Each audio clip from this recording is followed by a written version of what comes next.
Бөлімдері бірдей, жай бөлшектері бар өрнектерді салыстыру.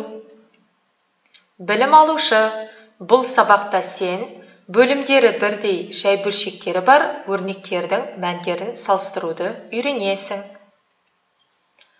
Лексикалық тақырыбымыз жұлдыздар мен галактикалар болғандықтан, мен саған жұлдыздар туралы мәлімет бере кетейін.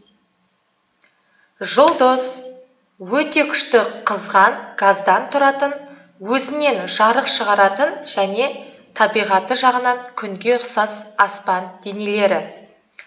Күн жерге жақын болғандықтан ғана үлкен болып көрінеді. Жұлдыздар жерден өте қашық орналасқандықтан, телескоппен қарағанның өзінде де нүктедей ғана болып көрінеді. Айсыз түнде жай көзбен қарағанда 5000-ға жуық жұлдызды, ал күшті телескоп арқылы миллиардтаған жұлдызды көруге болады.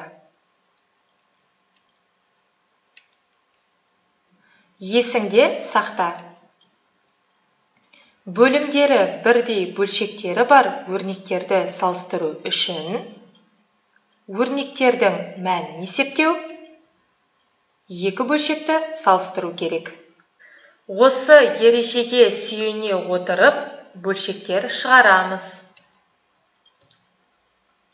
90 мен 35-ке, 90 мен 33-ті қосып, оған 90 мен 8-ді қосқанда, бәріне ортақ бөлім 90 болғандықтан, бөліміне 190 санын жазып, алымындағы сандарды қосамыз. Нәтижесінде 90-нан 76 бөлшегі шығады. Келесі есепте жақшаның ішіндегі амалды орындаймыз. 45 пен 12-ге, 45 пен 1-дің қосындысын, 45 пен 14-тен азайтқанда, бәріне ортақ бөлім 45 болғандықтан, бөліміне 145 санын жазып, алымындағы сандарды қосып азайтамыз. Нәтижесінде 45 пен 1 бөлшегі шығады. Келесі есепте жақшаның ішіндегі амалды орындаймыз. 190 мен 15-ке, 190 мен 20-ны қосып, шыққан мәнін 190 мен 70-тен азайтқанда, бәріне ортақ бөлім 190 болғандықтан, бөліміне 190 санын жазып, алымындағы сандарды қосып азайтамыз. Нәтижесінде 190 мен 35 бөлшегі шығады. Келесі есеп салыстыру есебі. 90 мен 15-ке, 90 мен 20-ны қосып, 90 мен 1-ге, 90 мен 40-тың қосындысына салыстырамыз. Бұл жерде бөлімдері сол күйінде 90 болып қалады, ал алымдарын қосып шығамыз. Бөлшектің сол жағындағы алымдарын қосамыз. 15 пен 20-ның қосындысы 35-ке тең. Енді бөлшектің оң жағындағы алымдарын қосамыз. 1 мен 40-тың қосындысы 41-ге тең. Сонда бұл есепте оң жақ бөлшек артық.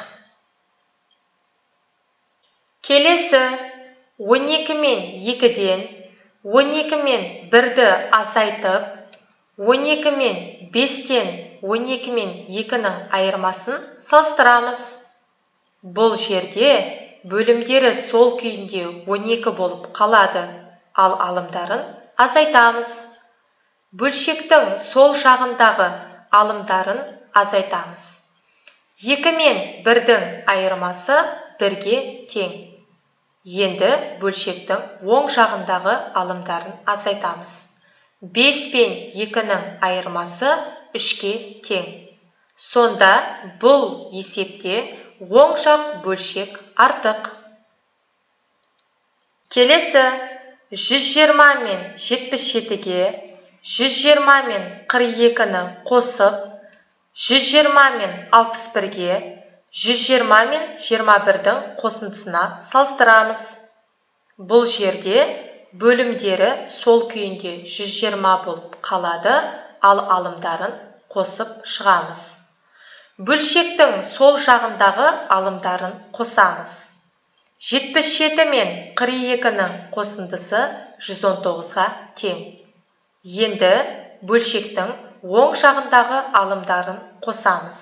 61 мен 21-дің қосындысы 82-ге тең.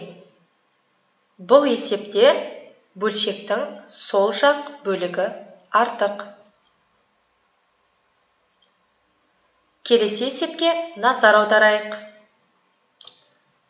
Берілген сандардың 3-тен 1 және 10-нан 1 бөлігін табайық. Яғни бізде беріліп тұрған сандар 360 мың, 420 мың, 27 мың және 3 мың сандары. Бірінші сан 360 мың. Осы санның 3-тен 1 бөлігін табамыз. 360 мыңның 3-тен 1 бөлігін табу үшін 360 мыңды 3-ке бөлеміз. Мәні 120 мыңға тең. Келесі 27 мыңның 3-тен 1 бөлігін табамыз. Ол үшін 27 мыңды 3-ке бөлеміз. Мәні 9 мыңға тең. Бұл жерде 27 мыңның 3-тен 1 бөлігі 9 мың болады. Келесі 27 мыңның 10-нан 1 бөлігін табамыз. Бұл жерде 27 мыңды 10-ға бөлеміз. Мәні 2700-ге тең. Бұл жерде 27 мыңның 10-нан 1 бөлігі 2700 болады. Келесі 3 мыңның 3-тен 1 бөлігін табамыз. Ол үшін 3 мыңды 3-ке бөлеміз. Мәні 1000-ға тең. Бұл жерде 3 мыңның 3-тен 1 бөлігі 1000-ға тең болады. Келесі 3 мыңның 10-нан 1 бөлігін табамыз. Ол үшін 3 мыңды 10-ға бөлеміз. Мәні 300-ге тең. Бұл жерде 3 мыңның 10-нан 1 бөлігі 300-ге тең болады.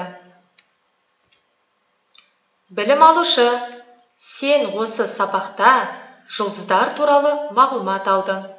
Бөлімдері бірдей жай бөлшектері бар өрнектердің мәндерін салыстыруды үйрендің.